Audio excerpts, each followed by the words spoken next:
Welcome to Healing After Heartbreak. Season 2, The Heartbreak We Don't Talk About.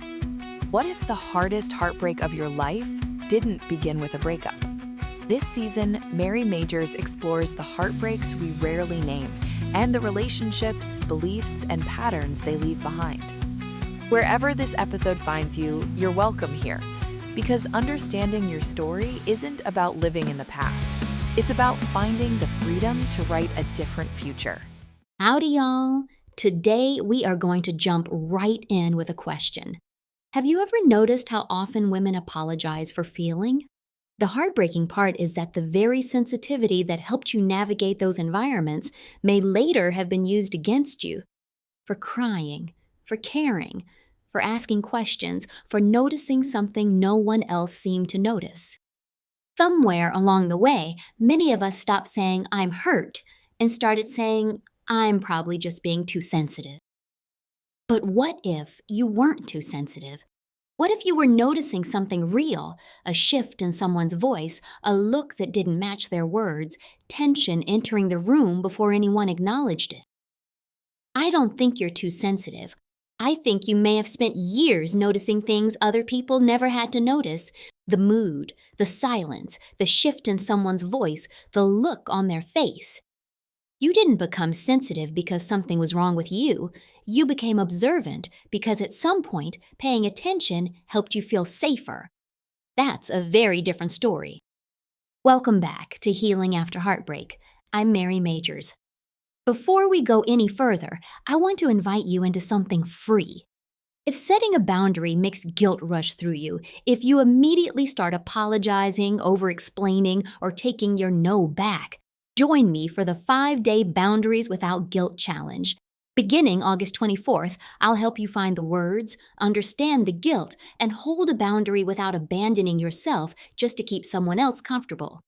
You can join through the link in the show notes. Okay, let's talk about sensitivity. This season, we're talking about the heartbreaks that don't always begin with a breakup, the quieter experiences that shape how we see ourselves, how we relate to other people, and whether we trust what we feel. Today, I want to talk about what happens when sensitivity is treated like a flaw and how we begin trusting our emotions again without assuming every feeling is automatically a fact. I remember sitting at work after a meeting, replaying an interaction I'd had with a colleague. Nothing dramatic had happened. No one yelled. There wasn't an argument. On the surface, it probably looked completely ordinary. But something about the exchange didn't sit right with me. There had been a shift in tone, a look, a feeling that something underneath the words wasn't being said. So I turned to someone I trusted and asked, "Did you notice that exchange? Am I reading too much into it?"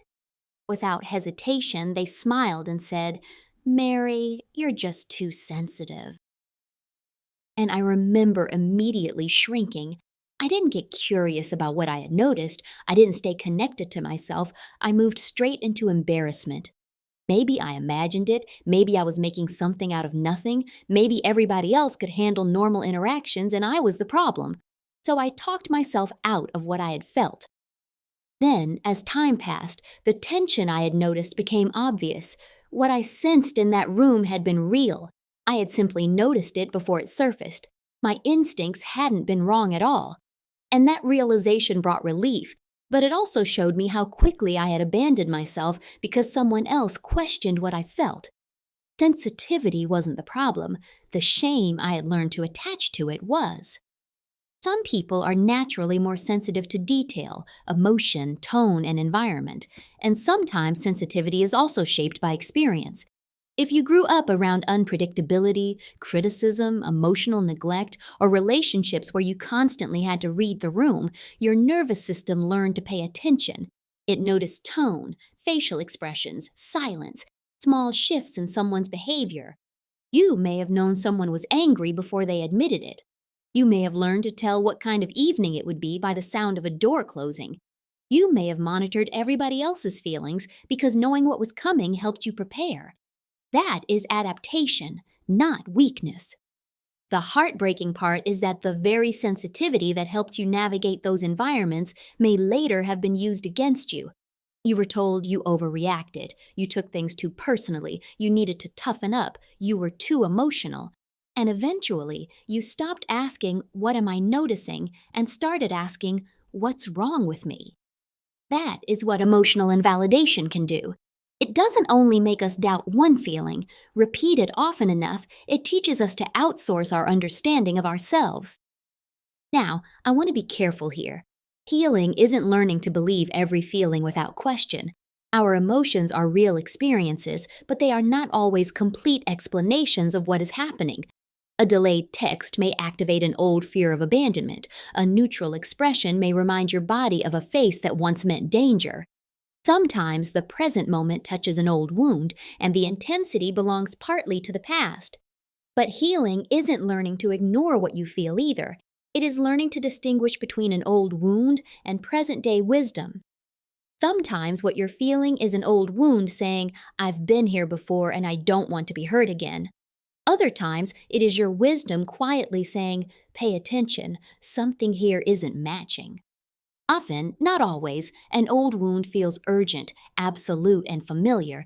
It may demand immediate answer, "Fix this now, get reassurance now, leave before they can leave you." Wisdom can still be uncomfortable, but it is often steadier and more specific. It doesn't always shout.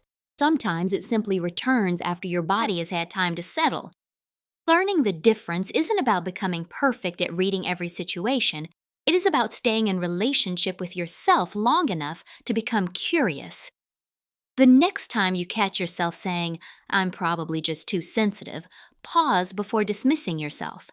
Ask 3 questions.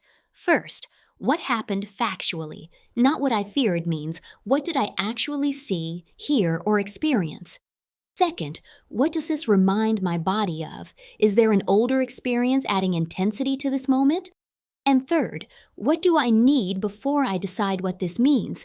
Maybe it's time, regulation, more information, or a direct conversation.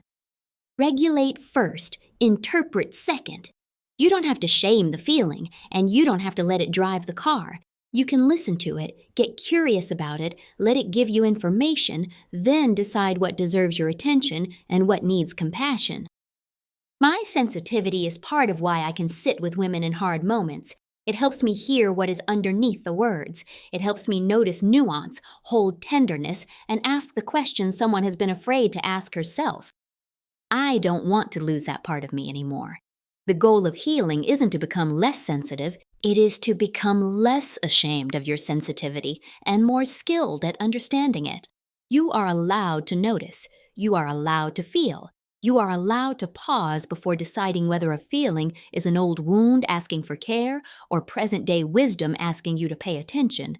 That pause is where self-trust begins to return.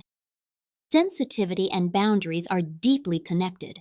When you have spent years monitoring other people's feelings, saying no can feel like danger, even when the boundary is healthy.